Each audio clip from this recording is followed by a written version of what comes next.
జనసేన అంటే కుక్క బిస్కెట్లు వేస్తే తోకూపుకుంటూ మన వెనక తిరుగుతారు. వీళ్ళకి 10-15 సీట్లు ఎక్కువ. జనంతో తిరగడు కాబట్టి అసలు మనం ఏమనుకుంటామో తెలియదు. మీరు ఏమనుకోకపోతే తెలియకపోతే నేను రాజకీయాల్లోకి ఎందుకు వస్తాను? నాకైనా సరదానా అవివేకమా? నాకేమన్నా 24 ఇంతేనా? అందరికీ నమస్తే, welcome back to our channel. Already మీరు తమ్ముళ్ళలో చూసే ఉంటారు, పవన్ కళ్యాణ్ గారికి చంద్రబాబు మోచేతి నీళ్లు తాగడం తప్ప వేరే ఆప్షన్ లేదా? పవన్ కళ్యాణ్ గారి మీద ఎందుకు ఇంత నెగిటివ్ ట్రోల్స్ వస్తూ ఉన్నాయి? పవన్ కళ్యాణ్ గారి ఫ్యాన్సే, జన సైనికులే, జనసేన కార్యకర్తలే చాలామంది నిరసనలు చేస్తూ ఉన్నారు, ధర్నాలు చేస్తూ ఉన్నారు పవన్ కళ్యాణ్ గారి మీద వ్యతిరేకంగా. ఎందుకు అంతగా పవన్ కళ్యాణ్ గారి ఫ్యాన్స్ అంత నిరాశలో ఎందుకున్నారు? ముఖ్యమంత్రి అవుతా అన్న పవన్ కళ్యాణ్ గారు ఎందుకు 24 సీట్స్ దగ్గరే ఆగిపోయారు? అండ్ చంద్రబాబు గారు భిక్ష వేసినట్టుగా 24 సీట్లు వేస్తే ఆ 24 సీట్లతోటే సర్దుకొని ఆయన ముందుకెళ్ళడానికి గల కారణం ఏంటి? అసలు పవన్ కళ్యాణ్ గారి వ్యూహం ఏంటి 2024 ఎలక్షన్స్, ఆంధ్రప్రదేశ్ ఎలక్షన్స్లో? సో దీని గురించి క్లియర్ కట్ వీడియో. నాకంత రాజకీయాల గురించి పెద్దగా తెలియదు, కానీ నేను అబ్జర్వ్ చేసిన దాన్ని బట్టి, నాకు తెలిసిన పరిజ్ఞానాన్ని బట్టి నేను ఈ వీడియో చేస్తూ ఉన్నాను. అండ్ పవన్ కళ్యాణ్ గారు అసలు సీఎం అయ్యే ఛాన్స్ ఉందా, ఎప్పటికీ జన్మలో సీఎం కాలేరు అని చెప్పే వాళ్ళందరికీ కూడా ఈ వీడియోతో నేను సమాధానం ఇద్దాం అనుకుంటున్నాను. ఎందుకంటే పవన్ కళ్యాణ్ గారు ఒక్కసారన్నా సీఎం అయితే చూడాలి, అసెంబ్లీలో ఆయన మాట్లాడితే చూడాలి అన్న ఆశతో ఉన్నవాళ్ళు చాలామందిలో నేను కూడా ఒకటిగా ఉండి ఈరోజు ఈ వీడియో చేస్తా ఉన్నాను. సో వీడియోని ఫస్ట్ నుంచి లాస్ట్ వరకు చూడండి. అండ్ వీడియో నచ్చితే కనుక తప్పకుండా లైక్ చేయండి. ఛానల్ని ఎవరైనా ఫస్ట్ టైం చూస్తున్నట్లయితే దయచేసి ఛానల్ని సబ్స్క్రైబ్ చేయండి. వీడియోలోకి వెళ్తే, సో పవన్ కళ్యాణ్ గారికి 24 సీట్సే. రాబోయే ఎలక్షన్స్లో టీడీపీ అండ్ జనసేన రెండు కలిసి ఆంధ్రప్రదేశ్లో పోటీ చేయబోతున్నాయి వైఎస్ఆర్సీపీ మీద. టీడీపీ జనసేన అలయన్స్గా వెళ్ళి ఉమ్మడిగా పోటీ చేయాలని ఉమ్మడి అభ్యర్థులను 118 అభ్యర్థులను ఖరారు చేసిన వాళ్ళు. సో 118లో 94 మంది టీడీపీ, 24 జనసేన. సో 118లో ఇంత డిఫరెన్స్ ఎందుకు? 94 సీట్లు టీడీపీ తీసుకుంటే 24 సీట్లకే ఎందుకు పరిమితమయ్యారు? అసలు 24 సీట్ల కంటే ఎక్కువ సీట్లు రావా? ఆల్రెడీ మొన్న పోటీ చేసిన ఎలక్షన్స్లో 30 సీట్లలో ఆల్మోస్ట్ చాలా మెజారిటీ దగ్గరలోకి వెళ్ళి, అంటే చాలా ఓటింగ్ని సొంతం చేసుకున్న స్థానాలు 30 స్థానాలు ఉన్నాయి. అయినా కానీ 24 సీట్స్కే ఎందుకు పరిమితమయ్యారు? అసలు ఏంటి దీంట్లో ఉన్న రహస్యం ఏంటి అని అంటే, నాకు తెలిసిన దాన్ని బట్టి నేనేమనుకుంటున్నా అంటే, పవన్ కళ్యాణ్ గారు ఒక వ్యూహాత్మకంగా ఈ ఎలక్షన్స్లో వెళ్ళాలని ఆయన అనుకుంటున్నారు. ఎందుకు అనంటే, ఆయన పార్టీ పెట్టి 2014లో ఎలక్షన్స్లో పోటీ చేయకుండా జస్ట్ మద్దతు ఇచ్చేసి బీజేపీకి అండ్ టీడీపీకి మద్దతు ఇచ్చి, ఆయన పోటీ చేయకుండా మద్దతు ఇచ్చి ప్రచారం మాత్రమే చేశారు. ఆ ప్రచారం వలన టీడీపీ అధికారంలోకి వచ్చిందని అందరికీ తెలుసు. ఆయన మార్క్ ఏంటో అప్పుడు మనందరికీ అర్థమైంది. కానీ పవన్ కళ్యాణ్ గారి మీద ఇంత నెగిటివిటీ రావడానికి, అండ్ లాస్ట్ టైం ఎలక్షన్స్లో ఒక్క సీటు కూడా గెలవకుండా, కేవలం ఆయన కూడా గెలవకుండా కేవలం రాజోల్లో ఒకటే గెలవడానికి మెయిన్ రీజన్ ఏంటంటే, పవన్ కళ్యాణ్ గారు కూడా ఓడిపోవడానికి మెయిన్ రీజన్ ఏంటంటే, నాకు తెలిసినంత వరకు 2014లో ఆయన పోటీ చేయకుండా టీడీపీకి కానీ బీజేపీకి కానీ మద్దతు ఇవ్వడమే ఆయన చేసిన పెద్ద బ్లండర్ మిస్టేక్ అని నాకు అనిపించింది. ఎందుకంటే ఒకసారి కొత్తగా పార్టీ పెట్టినప్పుడు ఎవరైనా మద్దతు ఇచ్చారని అంటే వాళ్ళ దగ్గరికి నుంచి ఏదో ఆశిస్తున్నట్టు, లేదంటే ఆయన పోటీ చేయకుండా ఖాళీగా మద్దతు ఇచ్చారంటే వాళ్ళు వీళ్ళు ఒకటే అనే అభిప్రాయం ప్రజల్లోకి వెళ్తుంది. అలాంటి ఒపీనియనే పవన్ కళ్యాణ్ గారి మీద ప్రజల్లోకి వెళ్ళింది. సో వెళ్ళిన తర్వాత ఏం జరిగింది? 2019లో టీడీపీ నుంచి ఆయన విడిపోయి సొంతంగా పోటీ చేసినా కానీ ఒక్క సీటు కూడా గెలవలేకపోయాడు. ఎందుకు అనంటే ఆయన ఒకటే, టీడీపీతో అప్పుడేమో కలిసిపోయాడు, ఇప్పుడేమో వ్యతిరేకంగా ఉంటున్నాడు అని జనాల్లో ఒక నెగిటివ్ అభిప్రాయం ఏర్పడింది. ప్లస్ జనసేన అనే పార్టీ వాళ్ళకు మద్దతు ఇవ్వడం వల్ల తన సొంత క్యాడర్ని ఏర్పరచలేకపోయింది అనేది నా ఒపీనియన్. నుంచి ఏ పార్టీ ఎదగాలన్నా కానీ గ్రామ స్థాయి నుంచి కార్యకర్తల్ని అండ్ పార్టీకి కొంత ఓటు బ్యాంకుని సమకూర్చుకోవాలి. అలాంటి ఓటు బ్యాంకుని సమకూర్చుకునే ప్రయత్నంలో జనసేన విఫలమైందని నాకు అర్థమైంది. అందువల్లనే 2019లో ఓడిపోవడానికి main reason. And Pawan Kalyan గారి మీద ఉన్న నెగిటివ్ చాలా ఇంపాక్ట్ అయిపోయింది. ఎందుకనంటే ఆయన ప్యాకేజీ స్టార్, అప్పుడేమో చంద్రబాబు అన్నాడు, బీజేపీ అన్నాడు, ఇప్పుడేమో చంద్రబాబుని తిట్టి మళ్ళీ సొంతంగా పోటీ చేస్తున్నాడు అనే అభిప్రాయం చాలామందిలోకి వచ్చింది. ఒక నిలకడ లేని, కన్సిస్టెన్సీ లేని లీడర్ లాగా అయిపోయాడు అనేది ప్రజల్లో అభిప్రాయం రావడం వల్ల పవన్ కళ్యాణ్ గారు కూడా గెలవలేకపోయారు. అక్కడ ఓటు కొన్నారా లేదంటే ఏదైనా చేశారా, ఆయన గెలవకుండా లక్షల కోట్లు 100 కోట్లు ఖర్చు పెట్టారు అనేది తర్వాత సంగతి. కానీ ఆయన మీద మాత్రం అలాంటి అభిప్రాయం మాత్రం డెఫినెట్గా ఉందనేది నో డౌట్.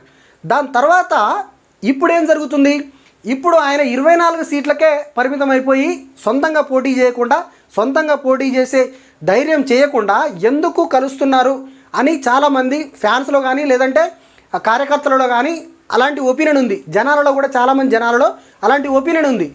ఆ ఒపీనియను కరెక్టా కాదా, పవన్ కళ్యాణ్ గారు కరెక్టా అండ్ కార్యకర్తలు కరెక్టా అంటే నా దృష్టిలోనైతే పవన్ కళ్యాణ్ గారు ఈసారి తీసుకున్న డెసిజన్ మాత్రం 100% రైట్ అనిపిస్తుంది. ఎందుకు అనంటే ఒకవేళ కనుక పవన్ కళ్యాణ్ గారు 175 సీట్లలో పోటీ చేసి 175 సీట్లలో పోటీ చేస్తే డెఫినెట్గా ఆయన గెలిచే స్థానాలు ఎన్ని ఉండొచ్చు, మనం ఎన్ని ఊహించుకోవచ్చు అని అంటే లాస్ట్ టైము ఒక్క సీటు తప్ప ఆ సీటు కూడా ఆల్రెడీ వేరే పార్టీకి వెళ్ళిపోతున్న తరుణంలో ఒకటి కూడా గెలవలేని పరిస్థితుల్లో ఉండి డైరెక్ట్గా ఇప్పుడు 175 మళ్ళీ పోటీ చేస్తే ఆయన గెలిచే స్థానాలు ఆల్మోస్ట్ నాకు తెలిసి 20 నుంచి ఒక 25 ఉంటాయేమో అని నాకు అనిపిస్తుంది.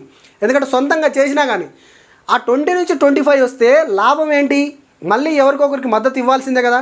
ఒకవేళ జనసేన సొంతంగా పోటీ చేయడం వల్ల సీఎం అవుతారా అని అంటే సీఎం అయ్యే ఛాన్సెస్ అసలు లేదనిపిస్తుంది ఇప్పుడున్న పరిస్థితుల్లో. ఎందుకంటే ఒకవైపు ఏమో వైసీపీ చాలా బలంగా ఉంది. బలంగా అంటే ఎంత బలంగా అంటే 150 సీట్లు మెజారిటీ తోటి వాళ్ళు గెలిచారంటే లాస్ట్ టైం ఎలక్షన్స్లో. ఈసారి వాళ్ళ మార్క్ ఏంటో మనకు అర్థమవుతుంది. ప్లస్ వైసీపీ పెట్టిన పథకాలన్నీ కూడా నేరుగా ప్రజల ఖాతాల్లోకి, పేదవారి ఖాతాల్లోకి వెళ్తూ ఉన్నాయి. సో అలాంటప్పుడు ఆ డబ్బు తీసుకున్న ప్రతి ఒక్కరూ ఎంతో కొంత పాజిటివ్గా ఆ పార్టీ వైపు ఉండే ఛాన్సెస్ ఉంది.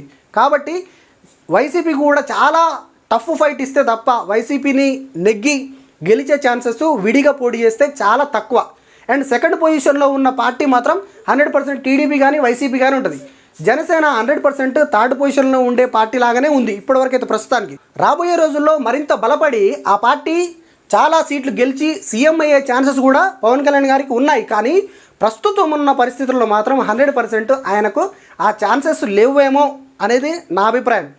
సో దాన్ని బట్టి చూస్తే పవన్ కళ్యాణ్ గారు సొంతంగా పోటీ చేయడం కన్నా టీడీపీతో కలిసి పోటీ చేయడమే, ఆ 24 సీట్లలో పోటీ చేయడం కూడా 100% రైట్. ఎలాగానంటే ఒకవేళ పవన్ కళ్యాణ్ గారు ఒక 70 సీట్లు 80 సీట్లలో పోటీ చేస్తే మిగతా ఉన్న టీడీపీ ఇంకొన్ని సీట్లలో పోటీ చేస్తే ఆ 90 సీట్లు అట్లా పోటీ చేస్తే ఇప్పుడు పవన్ కళ్యాణ్ గారు గెలిచే స్థానాలు ఆల్మోస్ట్ చాలా తక్కువనే ఉంటాయి.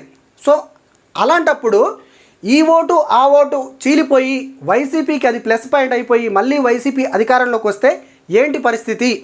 అప్పుడు వీళ్ళు మళ్ళీ 5 ఇయర్స్ కూడా ఆగిపోవాల్సిన పరిస్థితి వస్తుంది. సో జనసేన టీడీపీ చెప్తున్నది ఏంటి, ఆంధ్రప్రదేశ్ అభివృద్ధి అంతా కుంటుపడిపోతుంది, ఇవంతా తర్వాత సంగతి. కానీ వీళ్ళు గెలవాలి, ఖచ్చితంగా టీడీపీ జనసేన గెలవాలి అని అంటే మాత్రం డెఫినెట్గా పవన్ కళ్యాణ్ గారు తక్కువ సీట్లు గెలిచే సీట్లలోనే పోటీ చేస్తే అది చాలా మంచిది. ఒకవేళ గెలవని సీట్లలో పోటీ చేసి టీడీపీ అక్కడ పోటీ చేయకుండా ఒకవేళ టీడీపీ కార్యకర్తలు జనసేనకి ఎందుకు ఓటేయాలి మేము ఆ స్థానాలలో, ఇక్కడ జనసేన బలంగా లేదు కదా అని అనుకొని కనుక వాళ్ళు ఓటేయకుండా వేరే పార్టీ వైపు మొగ్గు చూపే అవకాశం ఉంటుంది. కాబట్టి అంటే ఓటు బ్యాంక్ అంతా చీలిపోయే ఛాన్సెస్ ఉంటుంది. కాబట్టి ఎక్కడ బలంగా ఉంటే అక్కడ పోటీ చేయడమే మంచిదని నా ఉద్దేశం. సో 24 సీట్లలో బలంగా ఉందని వాళ్ళు నమ్మారు కాబట్టే ఆ సీట్లలోనే ఖచ్చితంగా జనసేన పోటీ చేస్తూ ఉంది. అండ్ టీడీపీ విషయానికి వస్తే టీడీపీకి ఉన్న మార్క్ జనసేనకు లేదు. ఎందుకనంటే టీడీపీ ఒకప్పటి పార్టీ ఎన్టీ రామారావు గారి నుంచి ఆ పార్టీకి కరుడు కట్టిన కార్యకర్తలు చాలామంది ఉన్నారు. సో అలాంటి కార్యకర్తలు వేరే పార్టీకి ఓటు వేయడం అనేది అసహజం. ఎందుకంటే వైసీపీ వచ్చినా లేదంటే వేరే పార్టీ వచ్చినా ఏదొచ్చినా కానీ మాకు ఓటు వేయండి అని అడిగితే డెఫినెట్గా వేసే ఛాన్సెస్ చాలా తక్కువ.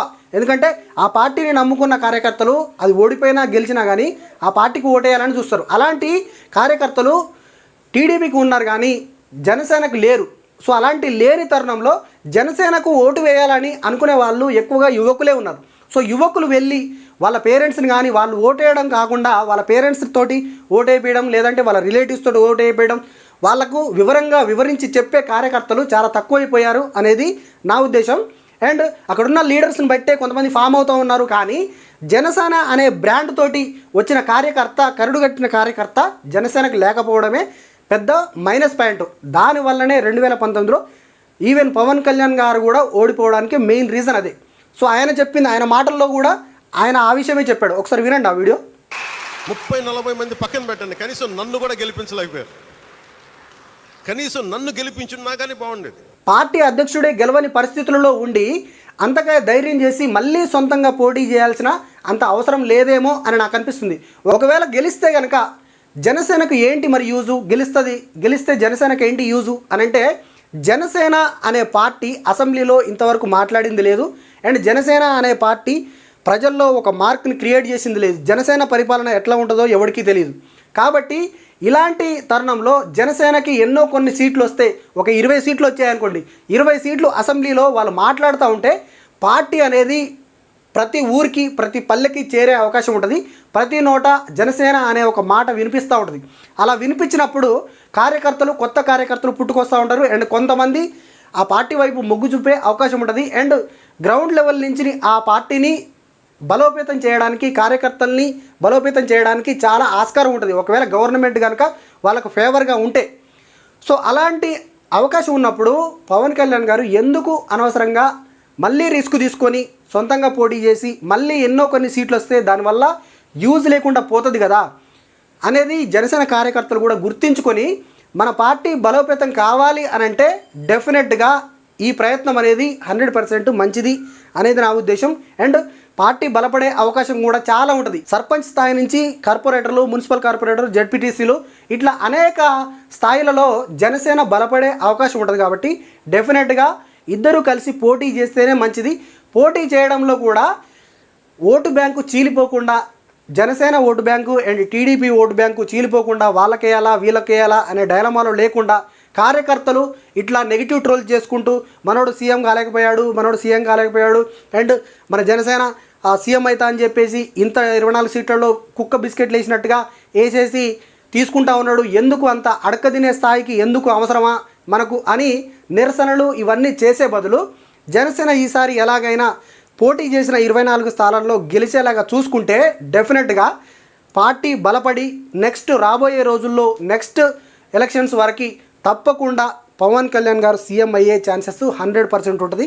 డెఫినెట్గా ఆ విధంగా అందరూ కార్యకర్తలు ముందడుగు వేయాలనేది నా ఉద్దేశం. పవన్ కళ్యాణ్ గారు అసెంబ్లీలో ఒక్కసారైనా మాట్లాడితే వినాలి అని ఆశపడే వాళ్ళలో నేను ఒకటిగా ఈ వీడియో చేస్తా ఉన్నాను.